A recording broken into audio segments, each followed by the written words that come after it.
चाहूंगी, सबसे पहला सवाल मैं आपसे ये पूछना चाहूंगी, आज मैं पाकिस्तानी अवाम की तरफ से जो जो शिकवे हैं आपसे और जो जो आप पर एतराज़ात उठाए जाते हैं उनका हम आपसे जवाब लेना चाहेंगे। सबसे पहला एतराज़ तो आप पर ये उठाया जाता है कि जी आप तो टेक्नोक्रेट हैं, आपका तो कोई पॉलिटिकल बैकग्राउंड नहीं है, तो आप कैसे ये मुकाबले को देखते हैं जो आपका यूसुफ रज़ा गिलानी साहब के साथ है, जो कि एक्स प्राइम मिनिस्टर हैं? जी शुक्रिया मलिया। देखें, पहला जहाँ तक क्वेश्चन ये है कि कोई टेक्नोक्रेट है या नहीं, इसका मतलब मुझे समझ नहीं आता। क्यों कि अगर मैं दुनिया की बेहतरीन यूनिवर्सिटी हार्वर्ड यूनिवर्सिटी से अपना ताल्लुक़ जोड़ूं या दुनिया का जो बड़ा आलमी अदारा है आलमी बैंक वहाँ पे काम करूं, या अगर मैं 20 से 22 मुल्क यूरोप, एशिया, लैटिन अमेरिका में एडवाइज़र की हैसियत से काम करूं, तो ये तो मेरी ख़ानदान और मेरे लिए एक फ़ख्र की बात है। अब मेरा मुल्क जब भी चाहता है और मैं यहाँ जब भी अपॉर्चुनिटी होती है तो पब्लिक सर्विस के लिए हमेशा हाजिर रहता हूँ। तो मेरे ख़्याल में ये एक नकली डिवाइड है कि कौन टेक्नोक्रेट है और कौन टेक्नोक्रेट नहीं है। अगर आप अपनी फील्ड में, जैसे मेरी फील्ड इकोनॉमिक्स है, अगर उसमें मैंने अपना नाम पैदा किया है तो मुझे टेक्नोक्रेट समझा जा सकता है। इसी तरह से आप अगर जर्नलिज्म की फील्ड में माहिर हैं तो आप अपनी फील्ड में टेक्नोक्रेट हैं। कोई अगर एग्रीकल्चर के शोबे में माहिर है तो वो वहाँ पे टेक्नोक्रेट है। हम किसी की काबिलियत या अगर दुनिया में उनका कोई नाम हो तो उस पर हमें एज अ पाकिस्तानी फ़ख्र करना चाहिए, बजाय इसके कि हम किसी की काबिलियत या उसकी शोहरत जो है दुनिया में उसके वजह से उनको एक शक की निगाह से देखें। बिल्कुल ठीक है। दूसरा, जहाँ तक आपने कहा कि दूसरी बात जो आपने की बैकग्राउंड की, तो देखें मेरे ख़ानदान ने शुरू से पब्लिक सर्विस की है। कोई 80 साल से मेरा ख़ानदान पाकिस्तान की सियासत और पाकिस्तान की पब्लिक सर्विस में इन्वॉल्व है। अच्छा। जब सिंध में पहली इलेक्शन हुई 1907 जी, और मैं अमूमन इस बारे में ज़्यादा बात नहीं करता हूँ कि मैं समझता हूँ कि इंसान का ज़ाती किरदार, उसकी ज़ाती मेरिट ज़्यादा अहम है, लेकिन चूँकि ये बात उठाई जाती है तो मैं आपकी इस प्रोग्राम की तवज्जुह से ऑडियंस को ये बताना चाह रहा हूँ कि 1937 में पहली बार सिंध में इलेक्शन हुई और उसके नतीजे में जो प्रीमियर बने, यानी जो सिंध की पहली इलेक्शन के बाद वजीर आला बने, वो मेरे नाना अला बख्श सुमरो थे। अच्छा। इसी तरह से मेरे दादा खान साहब अब्दुल हकीम शेख तहरीक पाकिस्तान के रहनुमा थे और उन्होंने कायद आज़म मोहम्मद अली जिन्ना के लिए अपर सिंध में मीर जाफ़र खान जमाली और दूसरे लोगों के साथ मिलकर मुस्लिम लीग को ऑर्गेनाइज़ किया। इसी तरह मेरे वालिद साहब जब जुल्फ़िकार अली भुट्टो निकले अपनी कैंपेन के लिए तो वो उनके साथी थे और वो सिंध पाकिस्तान पीपल्स पार्टी के सीनियर वाइस प्रेसिडेंट थे। और मेरी वो वालदा जो थी वो सेक्रेटरी जनरल थी ख़वातीन अच्छा। पूरे सूबे के लिए। और मैं खुद, आपको भी शायद ये पता ना हो, मैं खुद 3 बार सेनेट का इंतखाब लड़ चुका हूँ और जीत चुका हूँ। तो अल्लाह की मेहरबानी है कि ख़ानदान मुसलसल पब्लिक सर्विस में है और हर एक ने कोशिश की है कि अपनी हैसियत और अपनी अहलियत की बुनियाद पे इस मुल्क की खिदमत करता रहे। चलें जी, ये तो बड़ी ज़बरदस्त खबर दी है मिनिस्टर साहब आपने कि आप 3 बार सेनेट का इंतखाब लड़ चुके हैं और कामयाब भी हो चुके हैं। अब हम थोड़ा सा आते हैं IMF की तरफ, क्योंकि बिलावल साहब ने जो आपके हवाले से बात की अपनी रीसेंट तकरीर में, तो उन्होंने अवाम को कहा कि जी ये पीटी IMF को वोट ना देना, अवाम को वोट देना। तो आप ये बताएं कि पहली चीज़ तो ये अवाम को, आम पाकिस्तानी को सादा ज़ुबान में अगर हम समझाना चाहें कि कोई भी मुल्क IMF के पास जाता क्यों है, और उसके बाद फिर हमें काइंडली ये भी बताइएगा कि जो अभी पाकिस्तान तहरीक इंसाफ बहुत खुश हो रही है कि हमारा staff level agreement finally successfully हो गया है, उस रीसेंट IMF एग्रीमेंट का क्या फ़ायदा होगा पाकिस्तानी अवाम को? जी बहुत शुक्रिया, बहुत अहम सवाल है आपका। देखें, कोई मुल्क भी IMF के पास खुशी से नहीं जाता।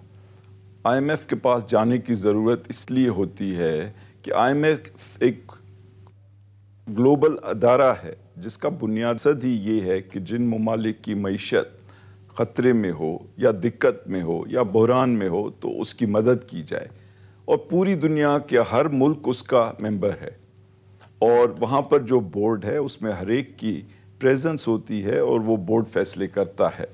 پاکستان کو کیوں جانے کی ضرورت پڑی؟ اس لیے کہ عمران خان صاحب کی حکومت جب آئی تو ان کو ورثے میں جو حکومت ملی اور جو معیشت ملی وہ بالکل ختم ہو چکی تھی، ایک زبردست بحران کی کیفیت تھی۔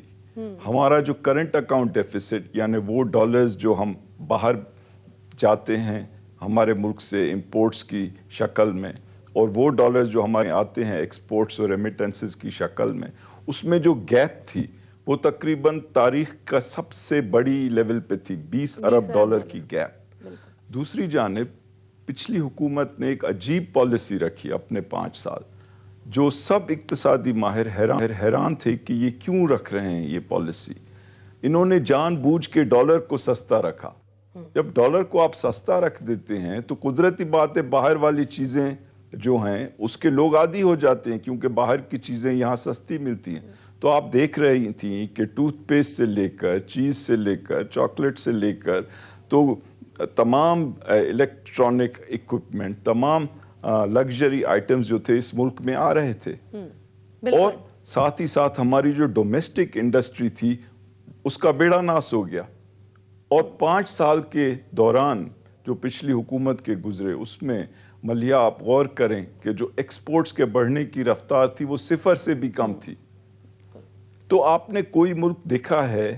ہم سب اس دنیا کے جو پچھلے 30 40 50 سال سے جو ممالک آگے بڑھے ہیں 15 20، ان میں ایک چیز ہے جو ان کو دوسروں سے منفرد کرتی ہے، اور وہ یہ ہے کہ انہوں نے اپنی ایکسپورٹس دنیا میں بیچی۔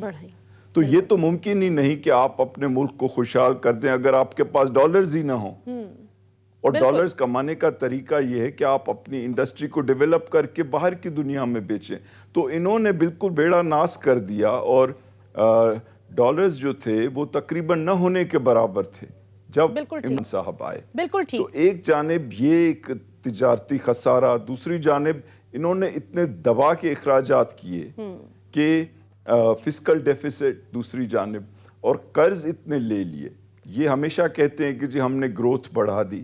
اب دیکھیں گروتھ اگر آپ بڑھائیں ایکسپورٹس بڑھا کر تو وہ تو اچھی چیز ہے، لیکن اگر آپ گروتھ بڑھائیں صرف اپنی کنزمپشن بڑھا کر کہ آپ ادھار لے لیں اور خرچ کر دیں اور کہیں کہ جی ہم بڑے مزے لے رہے ہیں اس لیے ہماری گروتھ بڑھ گئی، تو اس طرح کی گروتھ کی وجہ سے اتنے قرضے لیے گئے کہ ہمارے پاس قرضے دینے کے پیسے بھی نہیں تھے، اور ہمارے پاس ایکسپورٹس بھی نہیں تھے، اور ہمارے ڈالرز بھی ختم ہو چکے تھے۔ تو اس سچویشن میں عمران خان صاحب کو مجبوراً جانا پڑا IMF۔ ٹھیک ہے، یعنی آپ یہ کہتے ہیں IMF کے پاس کیوں گئے ہم؟ جی آپ یہ کہتے ہیں کہ خزانہ خالی تھا، یعنی وہ جو بات کی جاتی ہے کہ آپ کو خزانہ خالی ملا۔ میں کہہ رہا ہوں جی، ورنہ دیکھیں نا کیوں کوئی جائے IMF کے پاس، اور جب آپ IMF کے پاس جاتے ہیں تو وہ کچھ شرائط رکھتے ہیں۔ اس دفعہ کیا شرائط رکھتی ہیں؟ سیاسی جو ہے دیکھیں سیاسی کلچر ہمارا ایسا ہے کہ جو بھی یہ کہہ رہے ہیں نا کہ عمران خان IMF گئے اور گویا جیسے ملک سے غداری کی انہوں نے، تو یہ دو جو پارٹیز ہیں یہ دونوں IMF جا چکی ہیں۔ تو یہ ایک عجیب بات ہے کہ میں خود پیپلز پارٹی کا فائنانس منسٹر تھا جب پیپلز پارٹی بھی، ان کو بھی جو حکومت ملی وہ اچھی حالت میں نہیں تھی، اور وہ مجبوراً IMF کے پاس انہیں بھی جانا پڑا۔ اسی طرح سے جب PMLN کی حکومت آئی وہ بھی IMF کے پاس چلے گئے۔ تو اس سچویشن میں جب بھی ایک اقتصادی بحران ہوتا ہے جانا پڑتا ہے۔ اب اہم چیز یہ ہے کہ ہم ان کے ساتھ مل کر اس ملک کو ایسی پائیدار بنیاد پہ کھڑا کریں کہ ہمیں بار بار وہاں نہیں جانا پڑے۔ اور میں اگر آپ مجھے موقع دیں گی تو میں یہ بتاؤں گا کہ کس طریقے سے یہ PTI کی حکومت جو ہے وہ مختلف انداز میں اپنی اکانومی کو چلانا چاہ رہی ہے، تاکہ جو ہمارے گینز ہیں، جو ہماری IMF کے ساتھ مل کر ہم معیشت کو نکال چکے ہیں ایک اقتصادی بحران سے۔ آپ دیکھ رہی ہیں کہ روپیہ جو ہے وہ ڈالر کے مقابلے میں مستحکم ہو چکا ہے۔ ایکسپورٹس جو ہیں، جبکہ آس پاس ہمارے ملکوں کی کرونا وائرس کے بعد ایکسپورٹس گر رہی ہیں، انڈیا کی، بنگلہ دیش کی، ہماری ایکسپورٹس بڑھ رہی ہیں اور ہمارے یہاں اس وقت